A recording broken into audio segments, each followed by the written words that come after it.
The worst people often look like they're winning, but life doesn't settle debts in public, it collects in silence.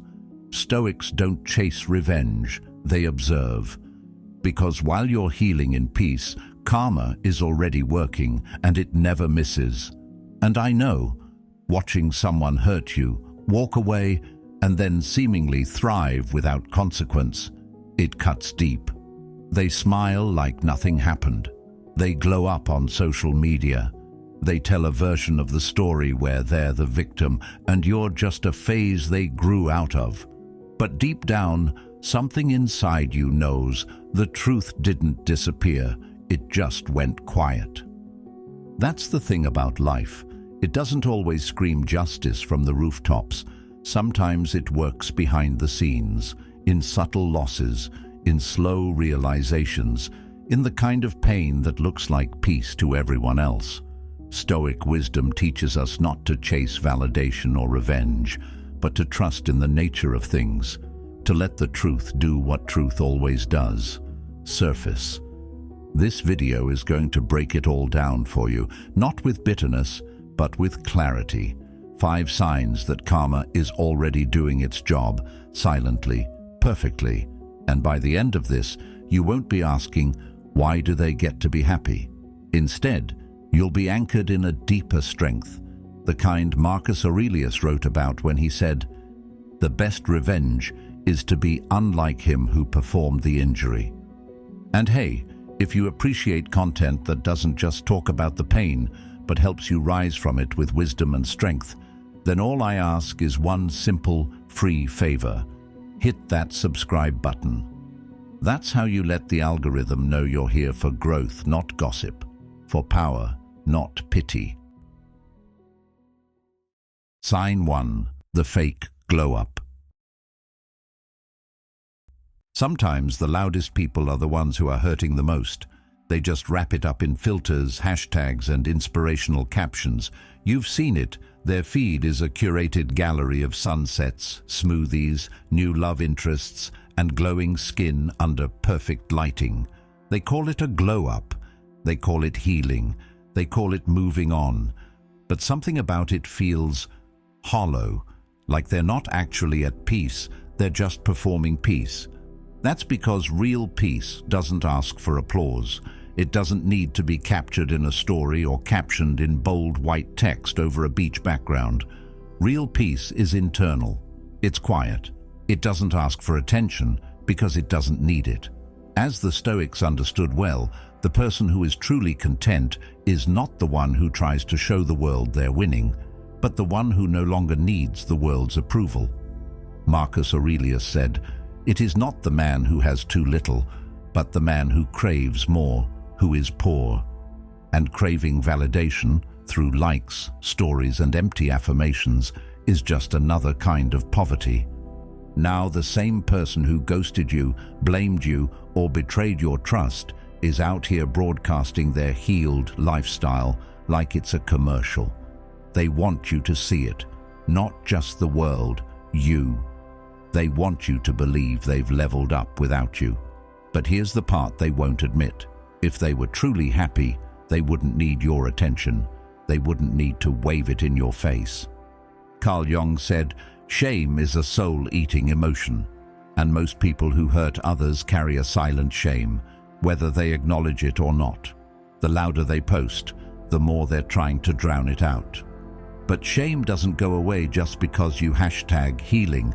It lingers, and eventually it leaks out, in defensiveness, in performance, in an almost desperate attempt to show that they're unbothered. And here's where you come in, not as a spectator, but as someone with real power. Because the truth is, they may still be checking if you viewed their stories. They may be hoping you notice the new person on their arm. But your silence, that's the thing echoing loudest in their mind. It's not cold, it's not bitter, it's disciplined, it's stoic. Epictetus taught, "Freedom is the only worthy goal in life.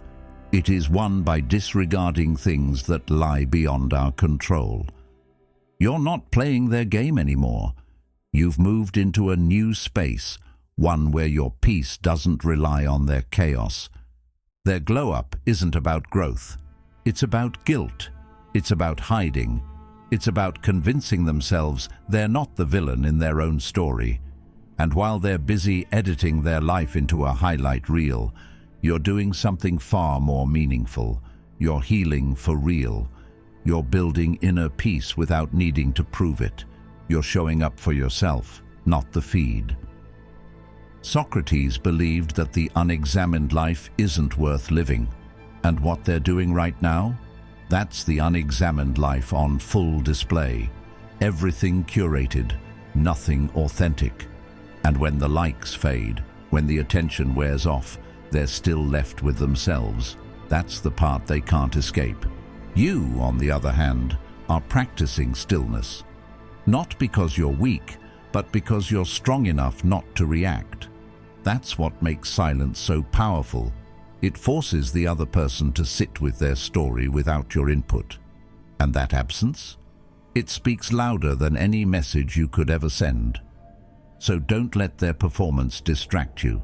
Don't start doubting your worth just because they're louder now than they ever were when they had you. The person who has to scream they're doing fine usually isn't. And the person who remains quiet, composed, and focused on real inner work, that's the one truly winning. Keep your energy where it belongs. Keep building. Keep healing. Let them have their stage if they need it. You don't need an audience. You need alignment.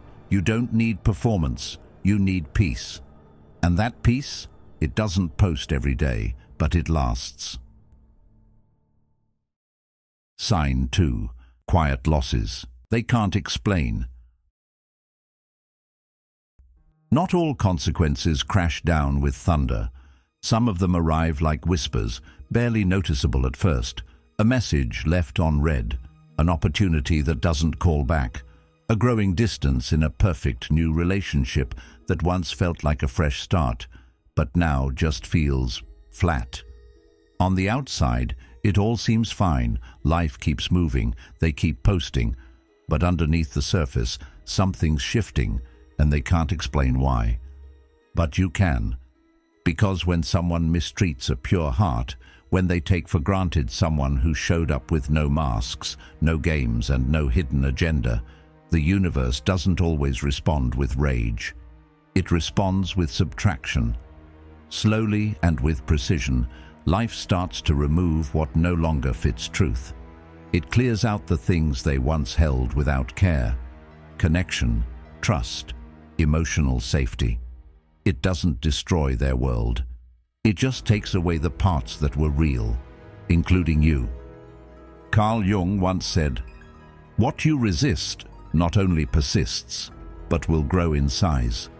And when someone resists accountability, when they pretend like nothing happened, when they keep pushing guilt down instead of facing it, the consequences don't disappear, they deepen.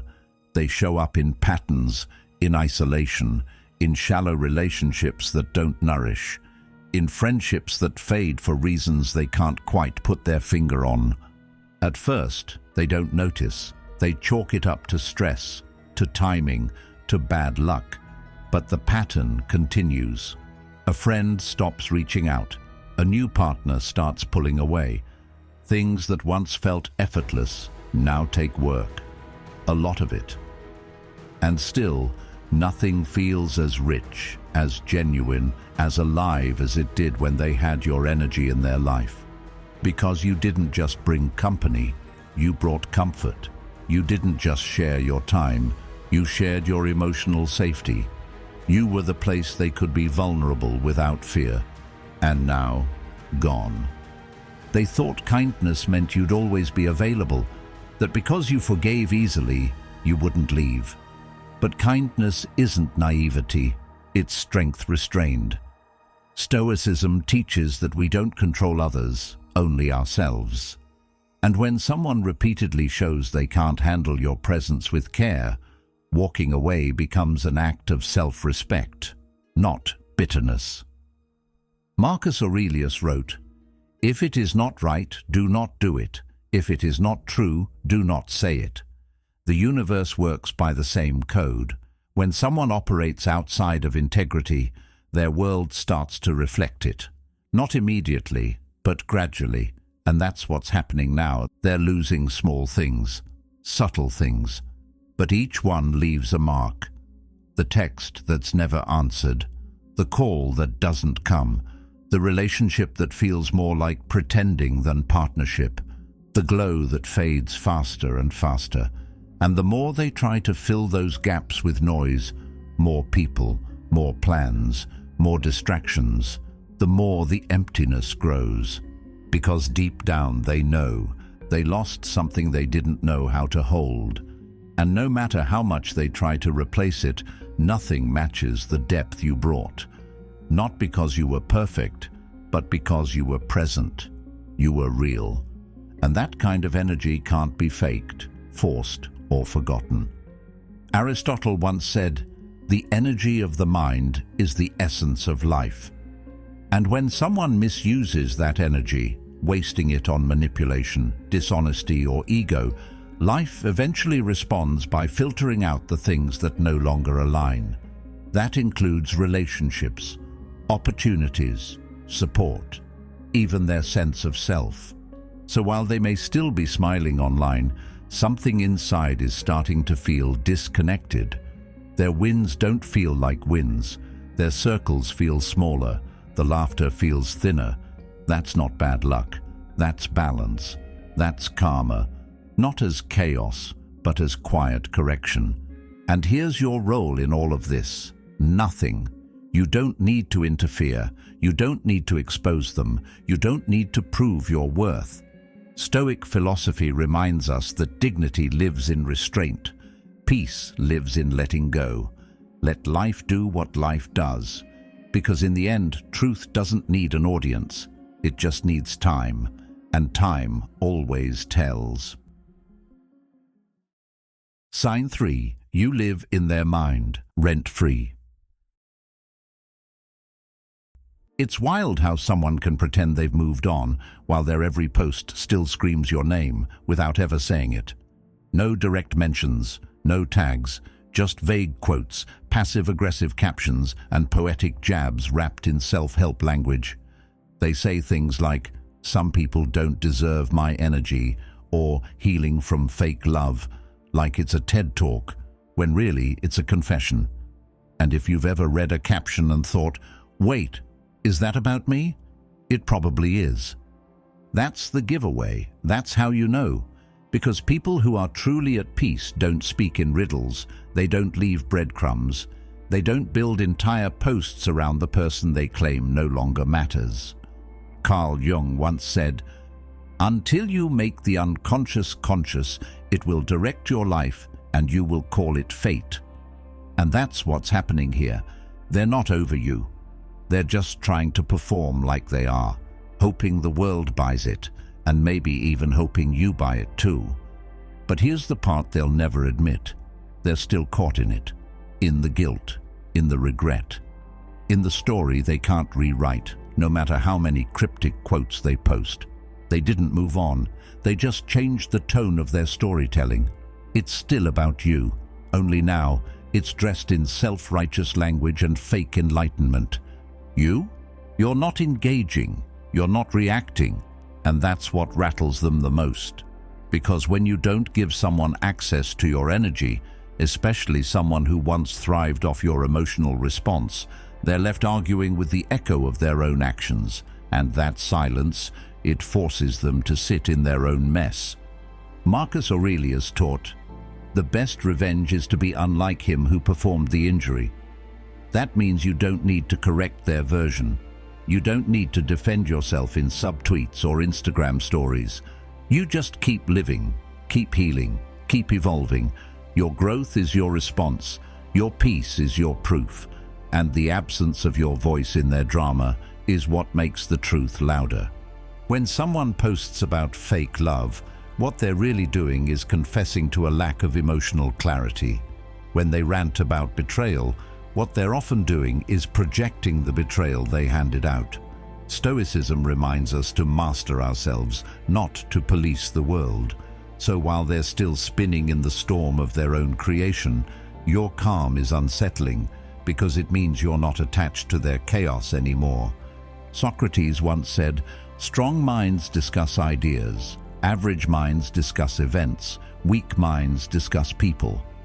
If they're still publicly dissecting the past, masked as lessons or reflections, they're not healed. They're haunted. And you've become a mirror.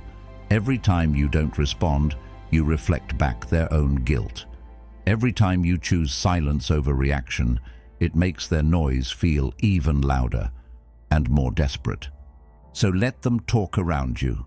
Let them vent to the internet, to their friends, to whoever will listen. Because the more they try to dance around your name, the more obvious it is that you're still sitting quietly in their mind. That's not revenge. That's resonance. That's what happens when someone crosses a line they can't uncross. And here's your win. You don't need to participate in their storyline anymore. You're not obligated to reply, react, or validate their guilt. Your silence, that's not avoidance. That's alignment. It's power, disguised as stillness. Let them perform. Let them post. Let them try to rewrite the narrative in public. It doesn't change what they feel in private, and it doesn't change what you already know, that you were real, that you brought value, and that you walked away with your integrity intact. Peace doesn't need to shout. It just stays, quiet, grounded, free. Sign 4. They can't trust anyone now. Some shifts don't come with big drama. They creep in quietly, changing how someone moves through the world. The person who once rolled their eyes when you opened up, the one who called you clingy, too emotional, too much, they're not laughing anymore. Now they're guarded, suspicious. They keep people at arm's length. What used to be confidence has become control.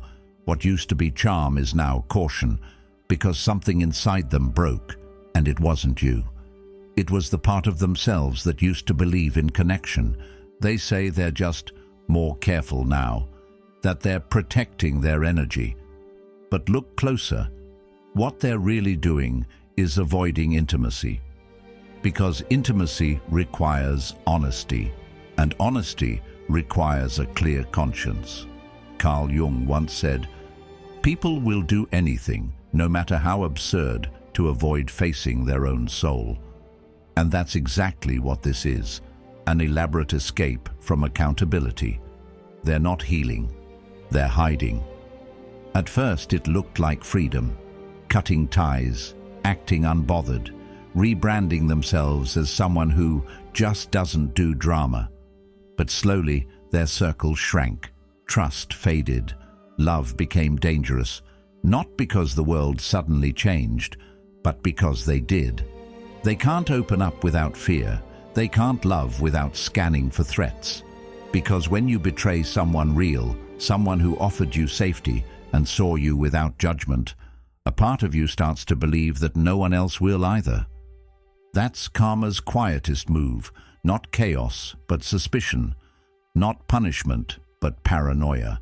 And it doesn't strike like lightning. It whispers. It whispers in the middle of new connections, in the tension between texts, in the moment someone is kind to them and they flinch, waiting for the other shoe to drop. Why? Because deep down they remember the pain they caused, and whether they admit it or not, they're terrified it's coming back for them. Stoicism teaches us that inner peace is tied to virtue. Epictetus said, "No man is free who is not master of himself." When your actions violate your own values, freedom fades. They may look free, but inside they're trapped, not by you, by their own mind, by their own memory, by the voice that whispers, "What if someone does to you what you did to them?" And here's the part they didn't see coming. When you left, or stopped fighting, or finally let go, they didn't just lose someone. They lost the version of themselves they were when they had your trust. That version who believed in softness, in real love, in mutual care. And now that it's gone, nothing feels safe, nothing feels solid, because guilt eats away at your foundation, quietly, daily, permanently. Socrates taught that a life without self-examination is a life unlived. But self-examination is hard, it's painful, so instead they build walls. They label people as fake, untrustworthy, toxic, never stopping to ask what drew those patterns into their lives, never stopping to wonder if maybe the issue isn't them. Maybe the issue started with you and how they treated you. You were real, you were open, you were loving without conditions. And instead of honoring that, they mistook it for weakness. But now, they don't feel strong, they feel exposed, vulnerable, because they know what they're capable of. And when you know you've broken someone good, part of you starts believing that's just who you are. And that's terrifying. So they retreat, they second-guess, they question every new person's motive. Because when you live with that kind of shame, love isn't a gift, it's a risk. Every kindness feels suspicious. Every connection feels unstable. They may never say it out loud. They may never post a quote about it. But that fear, that distance, that's not healing. That's karma. And it's working exactly the way it's supposed to. Let them sit in that silence. Let them wrestle with the version of themselves they've become. That's not revenge. That's reflection. That's life showing them exactly what happens when you hurt someone who only wanted to love you right. You don't need to say a word. Your absence already said everything.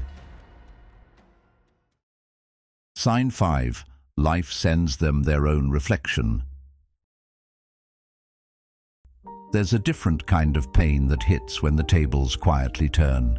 It's not explosive, it's not even loud, but it's sharp because it feels familiar. Suddenly, the person who once made you feel invisible is now experiencing that same weight. The confusion, the silence, the emotional push and pull. And no, it's not a coincidence. This isn't just a heartbreak story, it's karma at its most poetic. They meet someone new, and everything feels electric at first. There's chemistry, excitement, that addictive early rush that makes it feel like they've found something real, but it doesn't last. The new person starts pulling away, not replying, dismissing their feelings, showing up with charm, and then vanishing without warning. It feels like whiplash. And now, the one who once said, "You're too sensitive," is left analyzing every little interaction, just trying to feel secure. But it's not security they find, it's reflection, because karma doesn't always return as punishment. Sometimes it shows up as a mirror, one that doesn't ask for permission before showing them exactly who they were, exactly what they did. And the most painful part? Realizing they're not being hurt by a villain, they're being hurt by a version of themselves. That's when it hits, that this isn't just something happening to them, it's something that once happened because of them. Carl Jung said, "Everything that irritates us about others can lead us to an understanding of ourselves." And when someone starts feeling triggered by the way they're being treated, it's often because they're getting a taste of the very behavior they once dished out. They start overthinking their own vulnerability because they mocked yours. They crave communication, clarity, and kindness because they once withheld all three. It's not karma crashing down, it's karma reflecting back. They once laughed at your honesty. Now they're chasing honesty from someone who treats them like an option. They once called your love too intense. Now they're being told the same thing by someone who can't even handle the depth they're finally ready to offer. The roles have reversed, but the story feels eerily similar. And here's the truth most people won't say out loud. They didn't think it would come back. They thought they were done with it, that they could walk away from the damage they caused without ever having to feel what they made you feel.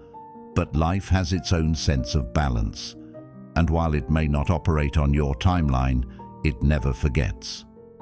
Marcus Aurelius wrote, "The universe is change. Our life is what our thoughts make it."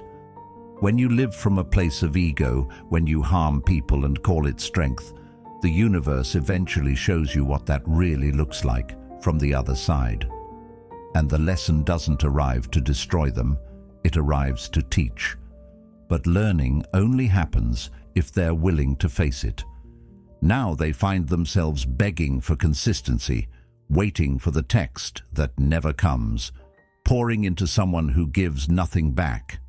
And slowly they start to feel that familiar ache, that sense of being emotionally outmatched, unseen, unheard. They're haunted not by you, but by their own behavior, finally reflected back at them. Plato once said, "The measure of a man is what he does with power." And they once had power in your story, power to hurt, to ignore, to decide when the conversation ended. But now, they're on the receiving end of emotional power games, and it doesn't feel good. That's not revenge, that's balance, that's life saying, this is what it felt like. And the hardest part? They can't blame anyone else. Because deep down, they know what they did. They recognize the emotional patterns, not because they're new, but because they're familiar. It's like watching their old self from the outside, finally understanding how much harm was caused. But now there's no reset button, no apology to undo it. Just the experience, the ache, the clarity. You don't have to do anything. You don't need to call them out or send them this video or say, "I told you so." That's not your role anymore. You've already played your part, with grace, with patience, and with more compassion than they deserved. Your job now is simply to heal, to evolve, to stay silent while the lesson unfolds. Epictetus said, "Events don't disturb people, but their judgments about them do." What they're feeling now isn't just pain, it's the consequence of their own choices, filtered through their own judgment. It's the moment they realize they aren't just being treated badly, they're being mirrored. So let them feel it, let them sit with it, let them navigate the same confusion they once caused, not out of spite, but because that's how transformation happens. Some people don't change because they want to. They change because life stops giving them the version of love they once took for granted. You were that love. You were the stability. You were the real thing. And now that it's gone, life has sent them something else. Not to replace you, but to remind them of everything they let slip through their fingers, of everything they didn't value, and of everything they must now learn the hard way. That's not punishment, that's the lesson. One they can't mute, block, or unfollow. One that will stay with them long after the silence settles in. Some truths don't need closure, they just need distance. And some people don't need to hear your side, they need to live with the silence you left behind. If this message found you at the right moment, there's another video waiting on screen that might give you exactly what you didn't know you needed. Until next time, stay grounded, protect your energy, and let your peace be the loudest thing they never saw coming. You'll know where to find us when you're ready to keep growing.